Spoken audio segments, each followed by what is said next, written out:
정말로 이게 딱 이루어졌다 했을 때 너무 행복했을 것 같아요. 저는 사실은 100% 행복하지만은 않았던 것이 제가 재결합 콘서트라는 모티브를 가지고 소설을 쓰고 있었잖아요. 그런데 정말로 한다는 거예요. 근데 저는 아직 소설이 이게 완성이 안 됐어요. 그리고 저 거기 지하철역 앞에서 5,000원짜리 조명봉을 샀는데 이틀 동안 이건 너무 많이 힘들어가지고요. 나중에는 거의 몸살이 난 거예요. 근데 또 저희 언니가 또 팬이기 때문에 언니는 대구에 사는데 그래서 그 콘서트를 또 간다고 해서 제가 그 봉을 대구까지 가지고 가서 양도를 했어요. 네. 그러고는 엄청 욕을 먹었습니다. 제가 이틀 동안 이걸 들고 뛰었기 때문에 언니가 한 곡 뛰었더니 꺼져버렸다는 거예요.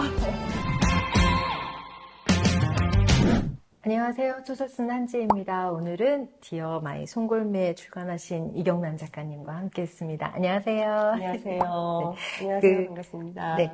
딱 보시면 제목도 디어 마이 송골매고 표지도 보시면 딱 송골매 이렇게 진하게 박혀 있어서 이게 송골매에 대한 책이구나 라고 이렇게 독자분들 딱 책만 보셔도 알 것 같아요. 근데 제가 이 책을 먼저 읽어봤는데 저한테는 이 책이 한마디로 말하라고 하면은 설렘의 책이다 라고 말씀드릴 수 있을 것 같아요. 읽으면서 저희가 그 책에도 나와 있는데 돌아갈 수 없는 17, 18, 19의 날들이라고 했는데 정말 사실은 그 17, 이 시절의 일들을 기억하는 거지만 이 시절의 일을 기억하면서 현재를 살아가는 이 현재에 남아있는 사람들의 설렘이 더 두근두근 하더라고요. 저는 막 시종일관 읽으면서 이걸 되게 두근두근 하면서 또 한편으로는 저는 그런 뭔가에 몰입했던, 열광했던 이런 시절을, 그리고 그런 친구들을 같이 못했다는 속상함도 있고, 그래서 여러 가지 막 그 감정들을 교차하면서 읽었거든요. 그래서 오늘은 이 소설 딱 제목 보고 여러분들 궁금해하실, 대체 송골매라니 어떤 소설일까 궁금하실 그 내용과 그 작가님의 시절에 대해서 같이 이야기를 좀 나눠볼까 합니다. 네.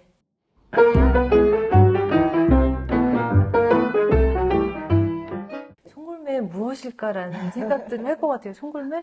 송골매가 상징인가 은유인가 아니면 진짜 송골매인가 할 텐데. 진짜 송골매입니다. 일단 송골매를 아는 세대 모르는 세대가 있겠네요. 어느 세대부터 우리가 아는 송골매를 알까요? 우리 옛날에 왜 우스갯소리로 코미디언 이기동 알아? 뭐 이런 거 했던 적이 있거든요. 네. 전 몰라요. 나이가 들었고 저는 압니다.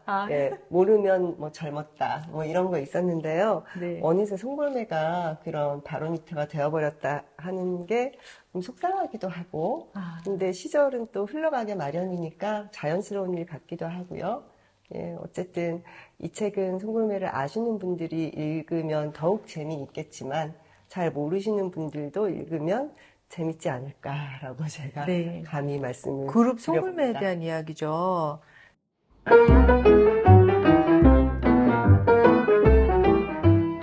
그룹 송골매에 대해서 얘기하면서 추천사도 배철수님한테 받으셨어요. 되게 개인적으로 아시는 사이인가요? 개인적으로는 저는 굉장히 잘 알고 있는데요. 그분은 저를 잘 모르시죠. 어떤 과정으로 그렇게 이제 이렇게 책을 썼기 추천사를 때문에 아시게 된 거죠. 사실은 제가 그 얘기 들었거든요. 그 배철수님이 방송하시는 방송에서 이전 전작인 그 오로라상의 집사들을 되게 감명 깊게 읽었다고 소개해 주셨다는 이야기를 들었어요. 그것과 연결지어서 받게 된 걸까요? 그때 인연이 됐던 건 아니고. 추천사를 받기 위한 빅픽처라고. 꼭 그런 건 아니고요. 그때, 그 책을, 그 라디오 프로그램, 배철수 음악 캠프, 그 원고 쓰시는 작가님한테 책이 전달이 됐어요. 그래서 거기 나온 작가의 말을 활용해서 철수는 오늘이라는 프로그램에서 책을 소개를 해주셨어요. 그래서 인연이 되기는 했고요. 그리고 SNS에서 제가 뭔가 이렇게 포스팅 올리면 가끔 와서 좋아요 눌러주고 가세요. 그러면 제가 다 이루었다. 뭐 이런 말을 혼자 우리 하죠. 흔히 하는 말로 성덕이 되신 거죠. 그렇다고 볼 수 있습니다. 여러분들은 이 방송을 아마 저희가 보통 2주 정도 시간이 걸려요. 그래서 여러분들은 모르시겠지만 사실 오늘 저희 이 촬영 끝나고 이경란 작가님 그 배철수님 프로그램에 나가기로 돼 있답니다. 네. 정말 오늘 목표한 모든, 이 책을 통해서 목표한 모든 걸 다 이루시는데, 근데 사실 저는 이 책을 보면서, 목표한 모든 걸 이루는 게 아니라, 그 송골매라는 그룹이, 그러니까 지금은 그 배철수님이라는 이름으로 이렇게 대표적으로 남아있지만, 이분들이 너무 좋을 것 같아요. 그러니까 자신들이 그 젊은 시절에 했던 모든 것들을 누군가가 기억하고, 해주는 거잖아요. 갑자기 역으로 저희가 소설을 써서 나중에 누군가가 저희의 소설을 이렇게 해주면 저희 너무 행복할 것 같아요. 사실 이론 쪽은, 배철수님이 이론 쪽일 것 같아요. 성덕이 아니라, 작가님이 아니, 성덕이 아니라. 세요 지금 제가 듣다가, 아니, 이게 무슨 소리지? 이러면서 오늘 배철수님이 다 이루신 거니까요.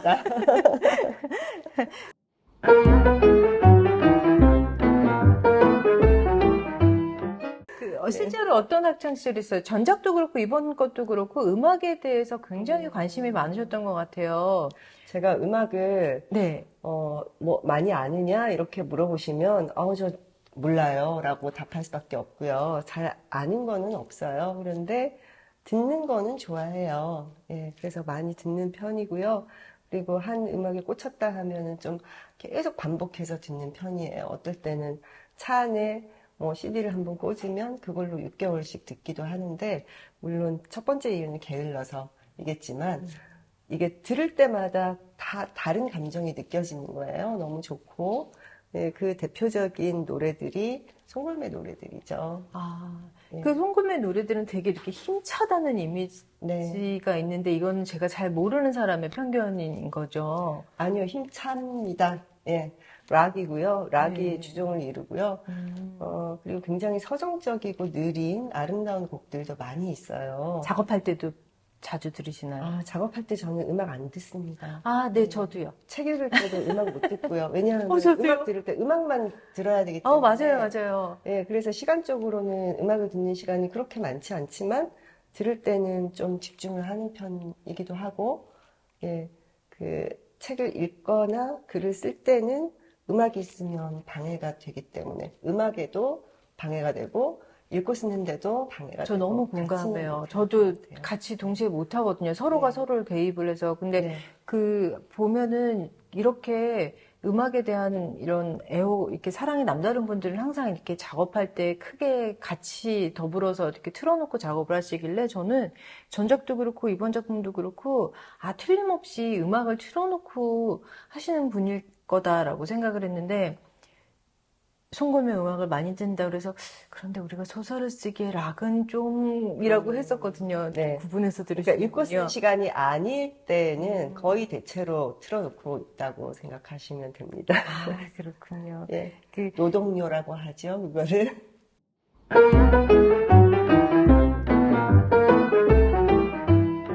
저는 되게 놀랐던 게, 그 전작에 쓰셨던 작품들을 보면은 이제 여러 가지 모습이 있어요. 그러니까 한 작가들이 보통 소설을 쓸 때 일관되게 주제를 밀고 나가는 것도 있는데, 되게 스펙트럼이 넓다라는 생각을 했어요. 왜냐면 첫 번째 작품인 그 단편지 빨간 치마를 입은 이 아이와, 그 다음에 오로라상의 집사들과, 이것과 세 개의 색깔이 되게 다양하게 다르거든요. 그래서 한 작가가 이렇게 넓은 스펙트럼을 가지고 글을 쓸 수 있다라는 게 저는 신기했어요. 그래서 그 작가님이 생각하는 소설은 어떤 건지 좀 궁금했어요. 예, 스펙트럼이 넓다고 하시면 그게 이제 저는 좀 긍정적인 사람이라 칭찬으로 그냥 받아들이자. 네, 부러움이에요. 네, 어떨 때 또 생각해보면 한 가지만 끝까지 이야기하는 작가들도 많이 있잖아요. 그런 사람들이 깊이나 집중력에는 못 따라가지 않을까 하는 우려가 좀 있기도 하고요.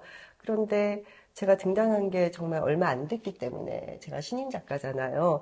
그래서 아직은 이런저런 이야기 하고 싶은 게 너무 많이 쌓여 있고, 그리고 그 이야기를 가장 잘 담을 수 있는 그릇이 어떤 그릇인가, 그 스타일에 대한 고민도 좀 많이 하게 되거든요.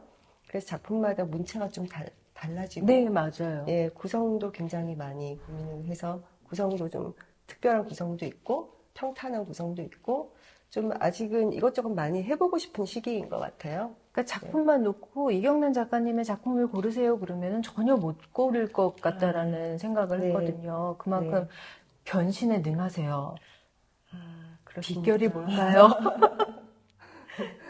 내 속엔 너무 많은 내가 있다, 뭐 이런 걸까요? 이 소설을 쓸 때마다 뭘 먼저 정하세요? 그 톤을 먼저 정하세요? 아니면 인물이 제일 먼저 일단 오고요. 그러면 이런 사람의 이야기를 써보자 하면 이 사람이 겪었을 법한 일, 이 사람이 어떤 일에 처해 있고 어떻게 앞으로 이 현실을 뭐 타개하든 포기하든 어떻게 살아갈 것인가 이런 생각을 좀 제일 많이 하는 편이고요. 다른 작가분들도 아마 거기에서 출발하시지 않을까 하는 생각이 많이 드는데, 예, 그러고 나면 그 다음에는 이야기가 꾸려지잖아요. 근데 이야기도 어떨 때는 처음과 끝이 다 마련된 상태에서 쓰기도 하지만 그 중간을 채우는 이야기들은 인물을 제가 설정을 하고 나면 이 인물들이 스스로 만들어 나가는 경향이 큰 것 같아요. 예, 그러면은 그 이야기에 잘 귀를 기울이는 거죠.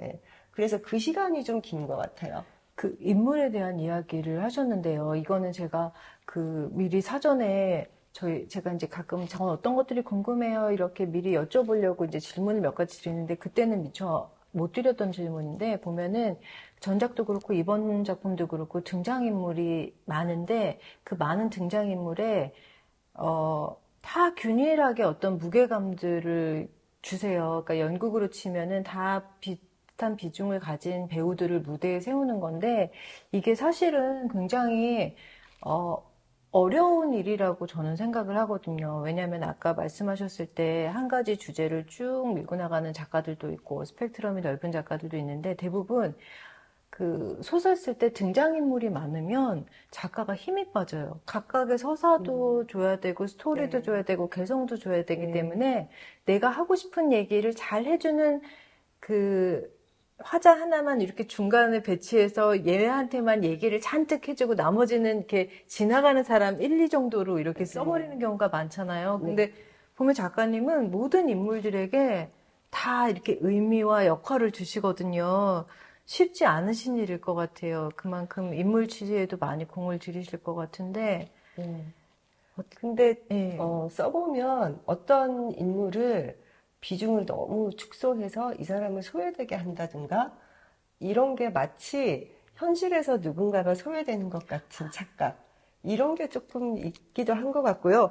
근데 사실 저는 처음부터 의도해서 그렇게 쓰느냐라고 하면은 반드시 그렇다고 대답할 수는 없는데 제가 관계에 굉장히 관심이 많은 작가라고 평들을 해주셔갖고 여기도 보면 추천사에 뭐 돌봄의 진정한 의미 뭐 이런 말씀 해주셨거든요. 예. 그래서 관계의 집요한 탐색 뭐 이런 말씀도 해주셨고요. 그래서 제가 요즘 생각하고 있어요. 제가 그렇게 관계에 대해서 많은 비중을 두고 살아가는 인간형인가 이런 생각을 좀 새삼스럽게 하게 됐어요.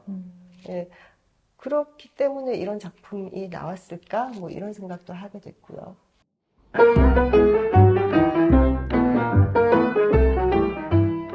여기에도 4명의 인물이 주요 인물이 나와요. 내 친구가 나오는데 실제 작가님 주변의 친구분들이 어떻게 모델이 되어 주었던 건가요? 아니면 순수하게 창조하신 건가요? 그리고 또 하나 이 중에 작가님의 페르소나라고 할 수 있는 인물이 있는지 없습니다. 아, 그건 없나요? 예. 네. 그러니까 이 4명의 인물 홍희와 미호와 은수와 김인 이 4명의 어떤 지점들은 이걸 모으면 제가 될 수도 있어요. 그런데 그 많은 나머지 부분들은 제가 아니고요.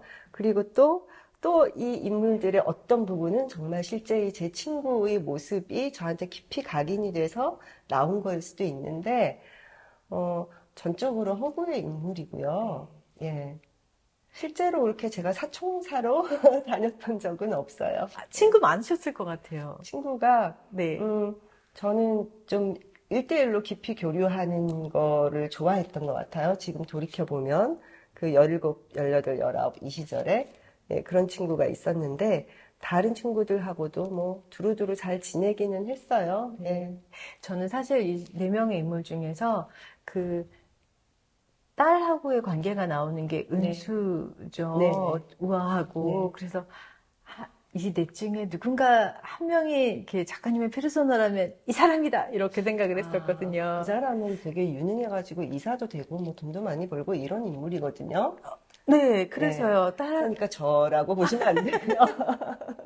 그런데 그 에피소드 있죠. 아침 새벽에 들어와서 기차를 만들었다. 이건 실제로 저한테 있었던 일이에요. 예, 그래서 그거를 한번 써봤습니다. 언젠가 그거를 좀 써보고 싶었는데 실제 따님하고 여기에 들어왔던 일이래요.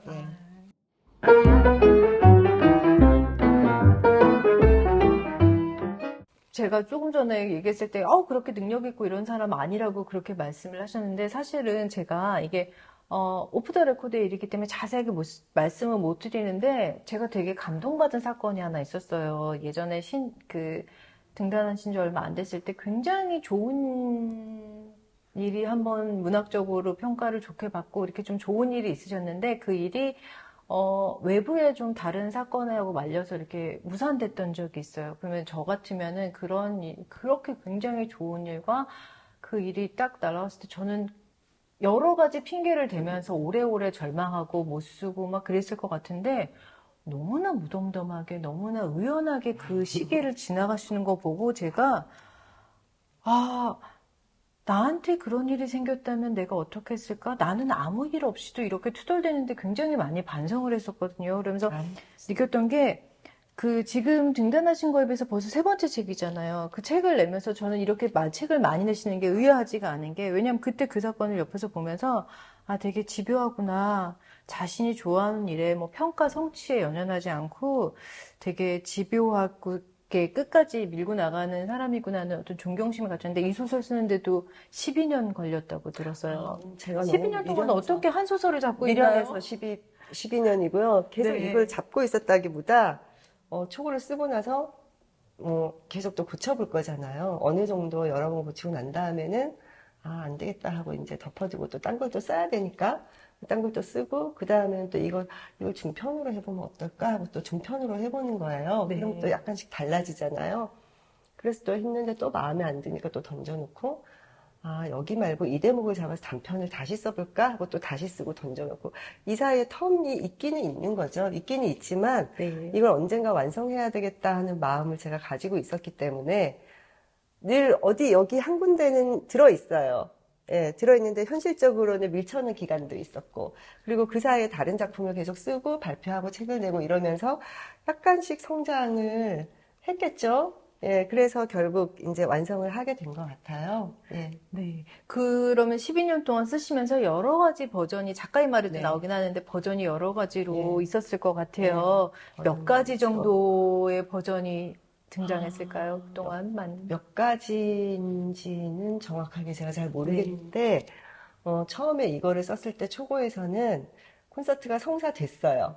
예, 그게 2011년이었어요. 근데 그때는 상상이었던 거잖아요. 소망이었던 거죠. 언젠가 재결합 콘서트를 한다면 얼마나 좋을까. 이게 뭐 계속 그랬던 거죠. 콘서트 하기 전까지. 그러니까 2022년이 되기 전까지. 계속 하면 정말 좋을 텐데 하면서 이제 계속 이 작품을 고치는 거잖아요. 어떨 때는 못할 거야 이런 마음이 들기도 하고 어떨 때는 연기되기도 하고 작품 속에서 또 뭐 잘 나가다가 정말 할 것처럼 다 왔는데 코로나 때문에 취소되거나 아니면 또 어떤 버전이 있냐면 여기도 이제 UCC 콘테스트 같은 게 나오는데요. UCC를 그냥 TV에서 틀어주는 걸로 대신하는 그런 버전도 있고 근데 결국은 콘서트장에서 끝나는 엔딩이 맞겠다 하는 생각이 들었고요. 예, 작년에 그래서 콘서트장에 다녀와서 비로소 그 디테일을 좀 쓸 수가 있었어요. 그 콘서트장에 가신 거 SNS에 올렸는데 얼마나 행복했는지 여러분 혹시 SNS 하시는 분들이 있으면 추적해서 보세요.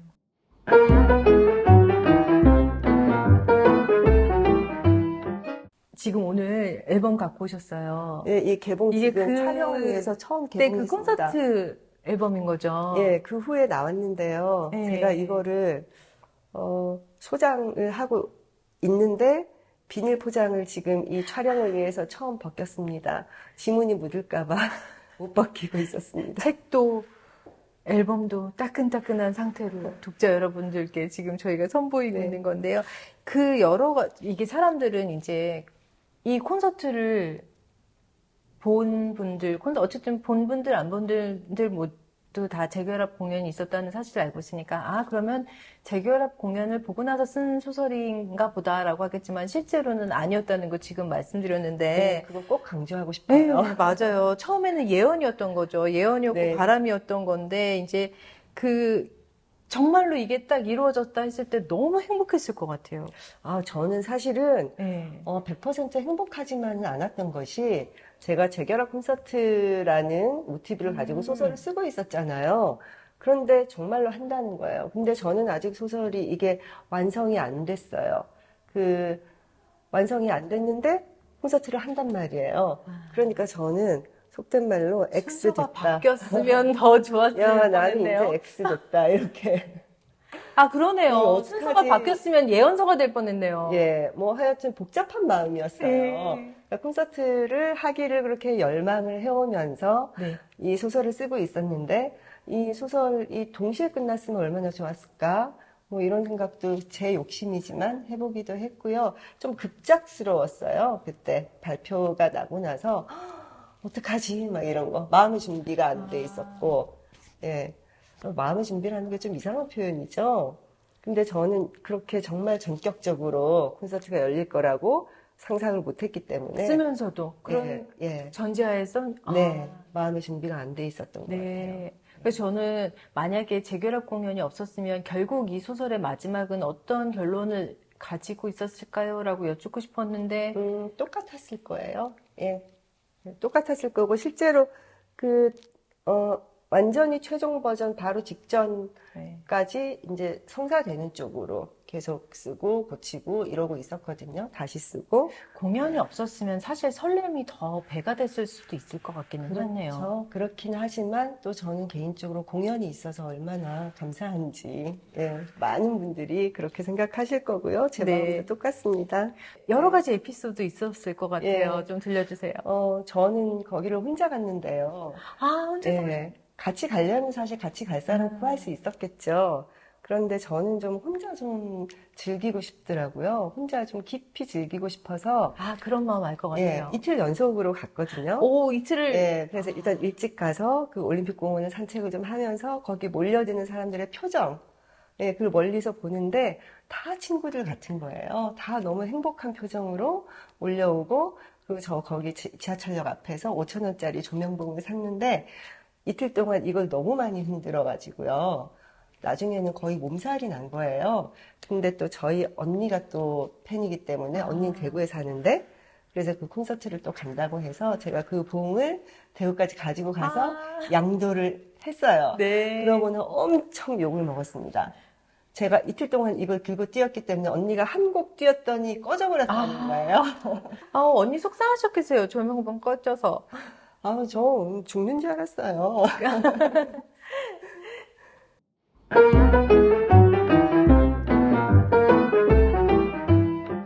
소설을 읽기 전까지 송골매가 2인 밴드인 줄 알았어요.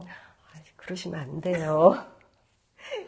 어느 분을 가장 좋아하셨어요? 제가 이 질문이 나올 것 같아서 제가 여기를 좀 읽어드릴게요. 제가 대답을 준비했어요.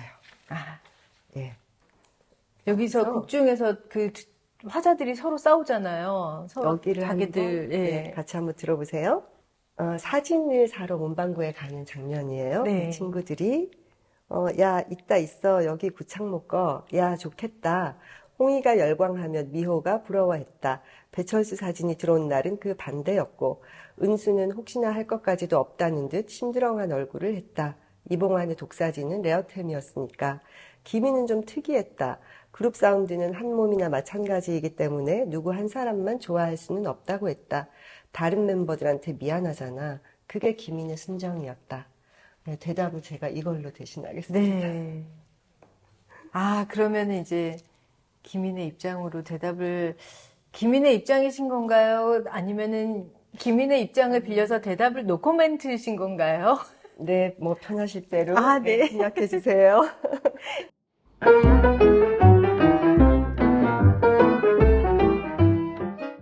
아까 저희가 잠깐 아랫세대 얘기를 했었잖아요. 송골매를 기억하는 세대와 기억하지 않는 세대인데, 대표적으로 이렇게 젊은 세대들한테, 따님 세대나 이렇게 읽어봤을 것 같은데, 이 송골매를 모르는 세대한테도 이 책을 읽어봤을 때, 뭐라고 이 했을지 책은 궁금해요. 사실 제가 독자들한테 보내는 레터에도 언급을 했는데요.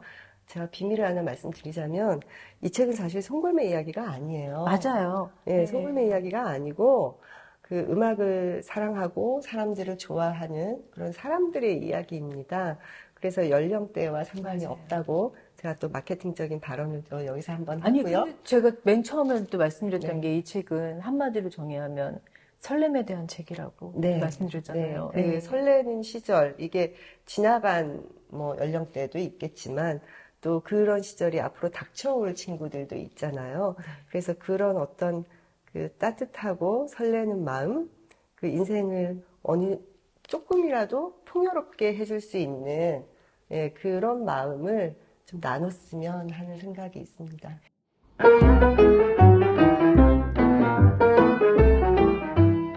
소설 쓰면 이 소설이 이제 가장 먼 곳까지 갔고 모든 사람에게 닿기를 바라는 마음은 항상 소설집 낼 때마다 다 작가들 누구나 갖는 건데 저는 이 설렘의 기운들이 많은 분들한테 좀 전달됐으면 좋겠어요. 정말 왜 나한테는 이런 시절이 없었을까 슬플 만큼 설레서 좋았거든요. 역설적이지만 그래서 그 설렘을 되게 공유하고 싶다는 생각 많이 했는데 한번 독자들에게 이 소설 우리 조금 전에 얘기했나요? 어떤 마음으로? 설렘이면 좋겠고요. 네. 잊지 않았으면 좋겠다는 생각을 해요. 또 무엇을 잊지 않았으면 좋겠다 하는 거냐면 살다 보면 많은 것을 잊게 되잖아요. 너무 힘드니까, 너무 바쁘니까, 그리고 하찮게 보여서. 그런데 지나가고 나서 생각해보면 이러면 제가 나이가 많은 것처럼 보여가지고 좀 이상한데요. 그런 건 아닙니다, 여러분. 여성이라서 저희 많아 보이긴 해요. 예. 지나쳐버리는 많은 것들이 사실은 우리를 구성하는 요소잖아요. 그래서 그런 것들을 좀 잊지 말고 계속 가지고 가면 좋겠다. 이런 마음이 있었고요. 그리고 여기서 이 얘기를 해도 되는지 모르겠는데 이 소설에서는 친구들이잖아요. 근데 제가 사춘기 때 이 송골매에 열광하고 또는 다른 대중문화에 열광하고 이랬던 시절에 저의 가장 좋은 친구는 저희 자매들이었어요. 네, 저희가 이 20인치짜리 텔레비전이 딱 켜지면 젊은 행진, 영일레븐 이런 거 하잖아요. 그러면 그 앞에 이렇게 가서 앉아 있는 거예요. 네, 그 시절이 저는 참 좋았어요. 네. 그래서 이 소설은 송골매의 팬들과 또 송골매와 그리고 저희 자매들에게 바치는 책이라고 해도 과언이 아닐 정도로 그렇습니다. 제 마음입니다. 감사합니다. 네. 오늘 저희 이경단 작가님하고 같이 디어마의 송골매 이야기 나눴는데요. 여러분들 설렘을 기억하고 싶은 분들 그리고 설렘을 기억하는 분들 모두 읽으시면 좋을 것 같고요. 들어주셔서 감사드립니다. 교유당 유튜브 구독, 알림 설정, 좋아요 잊지 마시고요. 감사합니다. 이경란이었습니다. 네, 고맙습니다.